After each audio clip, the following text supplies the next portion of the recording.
we can multitask, but we can't multi-focus. Mm. So being able to know what those important things are and knowing what to say no to.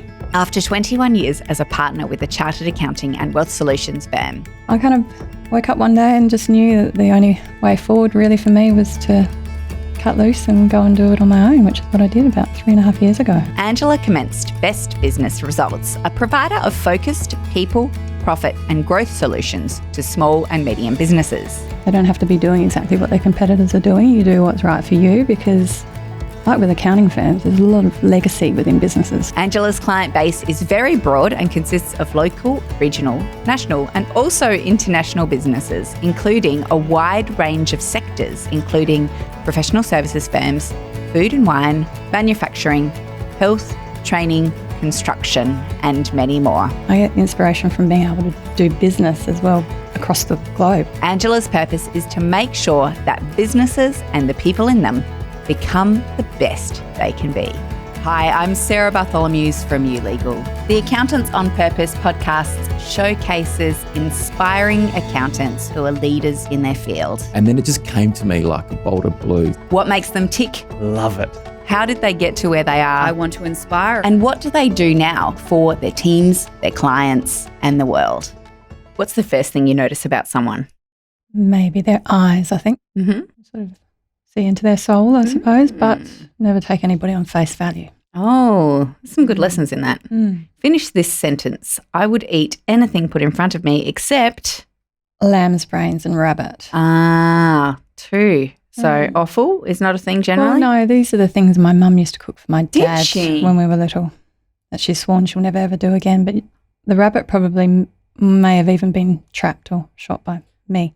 What? We had a holiday house, well, my parents still have it at Port Germain, Wow. which is about 3 hours north of Adelaide. Yes.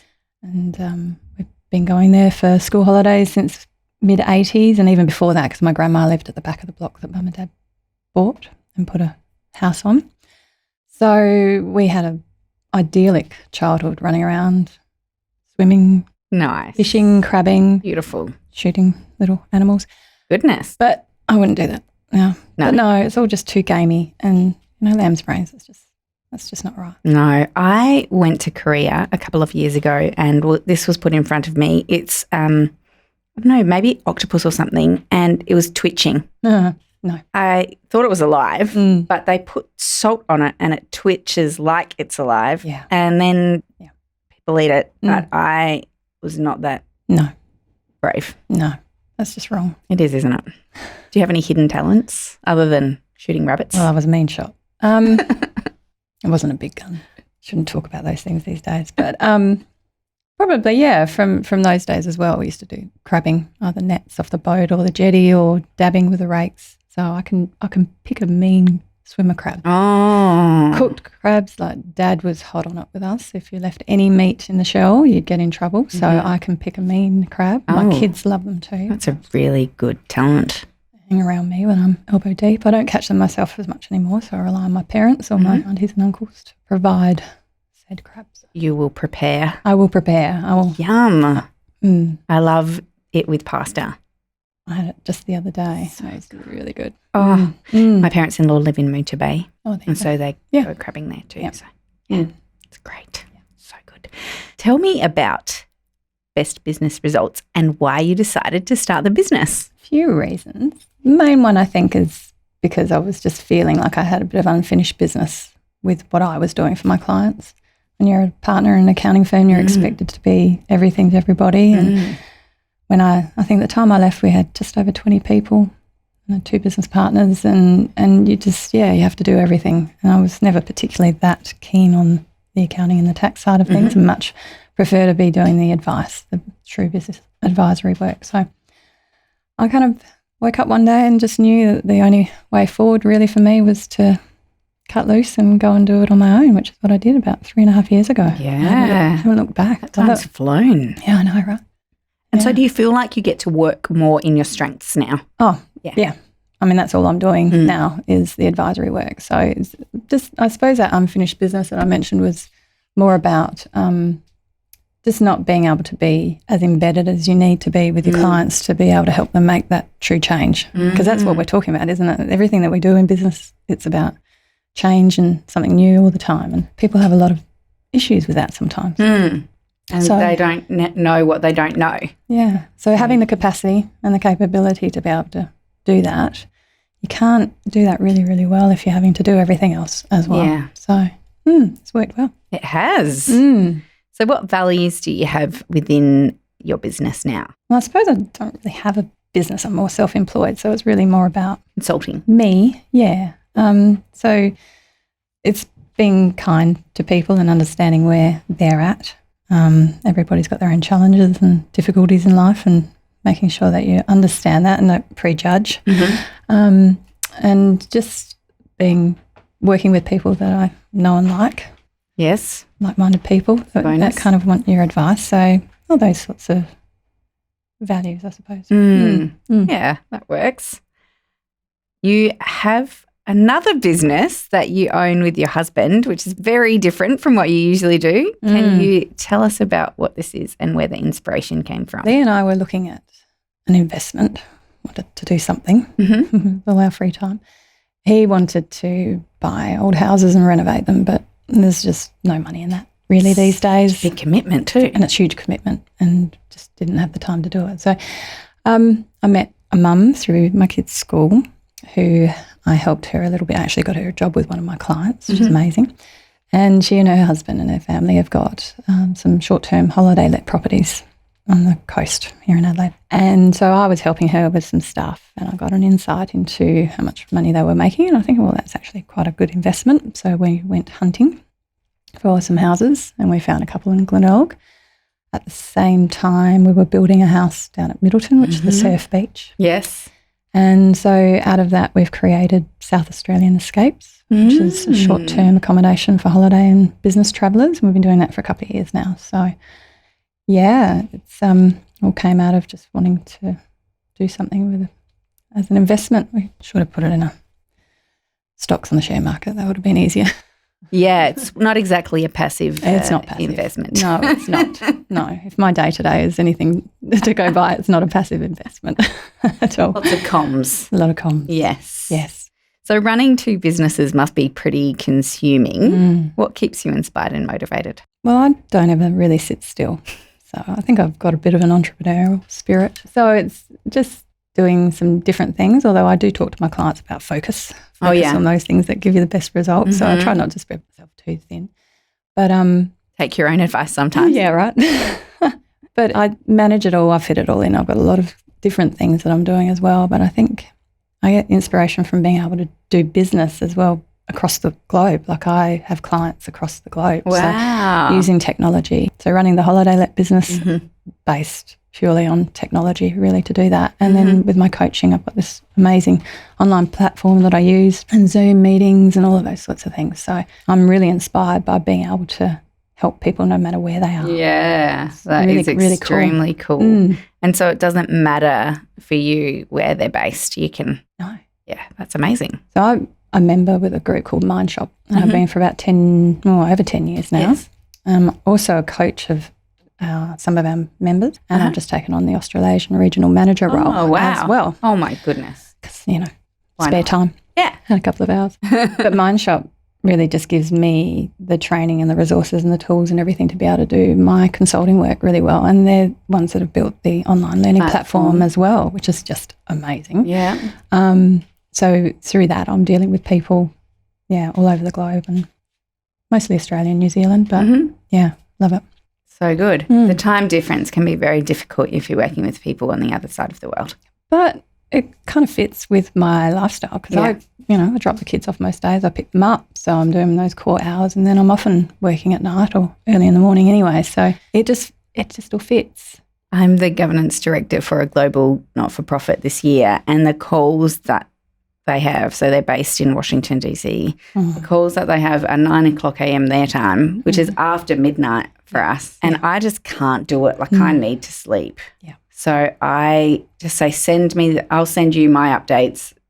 Send me the call afterwards and I'll listen in and I'll give you feedback afterwards because it's just so hard to make when you have everyone kind of all over the world to make a time that really works for everyone. You can't do an absolutely full load in a day and then also do that at night time. So I don't. Because then I don't go to sleep afterwards. I did it a couple of times, like because before daylight saving it was like 11:30. Too bad. And then that was okay for an hour.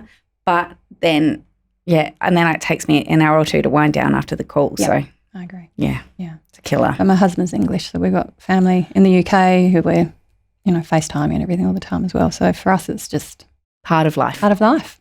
Love it. Throughout your career, what have you found the most challenging and what have you learned from that experience? I would say it probably goes back to the early 2000s in the accounting firm. My business partner at the time, Ian Duncan, who was my boss, who made me partner. Yes. Back many, many years ago. He's retired now, my mentor. But we were growing rapidly and we'd introduced a new service line for a few clients and I was setting that up and we needed people and we were hiring a lot of people really quickly and it didn't go well. No, because you didn't take the time to work out who was the right No, we were fit. desperate. Yeah. We just needed bums on seats. Yes. I was working stupid hours. My health was suffering. I wasn't a nice person to be around. I was studying at the time as well. So, yeah, from that I've sort of learnt that you just find good people and you find a job for them and get them busy. And that's what I tell my clients. Don't ever recruit when you're desperate because make sure there's a pipeline of people you want to have work with you. Yeah, for sure. Very good learning. The hard way. time. Yeah. Really hard at the time. What's your favourite quote? I don't know if it's an actual quote from a person, but I say it all the time. Strategy is really the cause of failure. Lack of implementation is. And I think that kind of also is the reason for my business being because people are so busy in their businesses, they don't have time to do the stuff, like what their day to day. So being able to be embedded with them and help them set direction, so do the strategy work. And but spend also the time on what's actually going to make a difference. stick around and help them make it happen.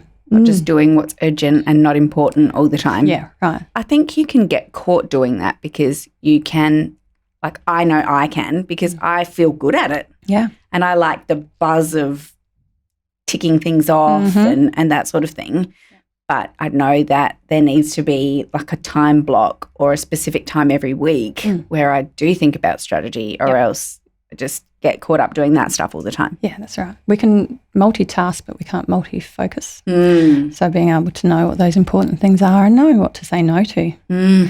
So many opportunities and challenges and issues going on in businesses every day. If you don't really know where you're going, you don't know which ones should get your attention. So that's a lot of what I do. Yeah, cool. What is your purpose? To help business people do it better, I suppose. Well, that's where the name of my business came from, Best Business Results. So what's the best thing for them?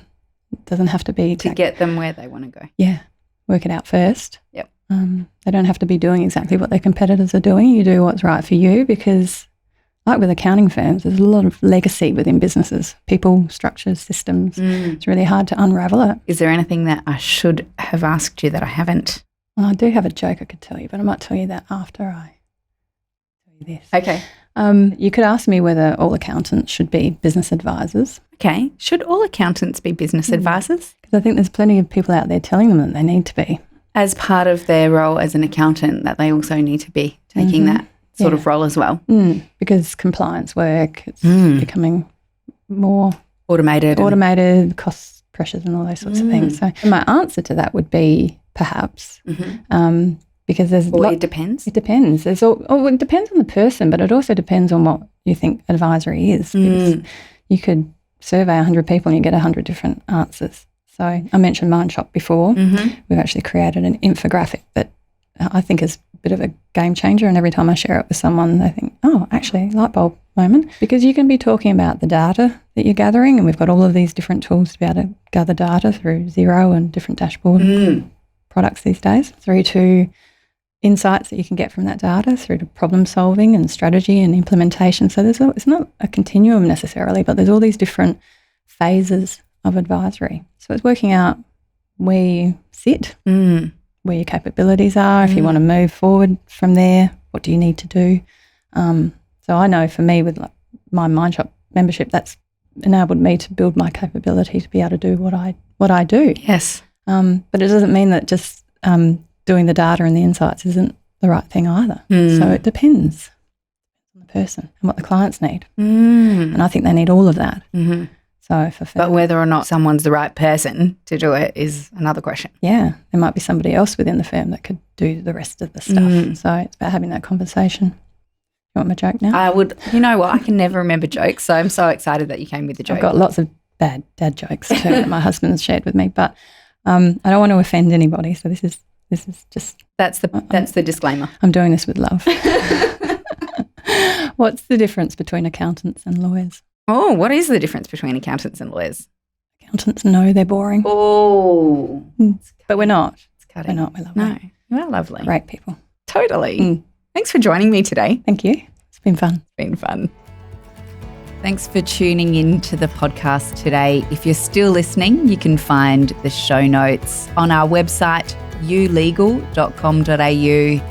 You're welcome to go ahead and subscribe, leave a review, and share the podcast with anyone that you think might benefit from it, anyone that you think is open to helping us create a world with a purpose that's higher than profit. If you're an accountant on purpose, feel free to find our Facebook page and join our community.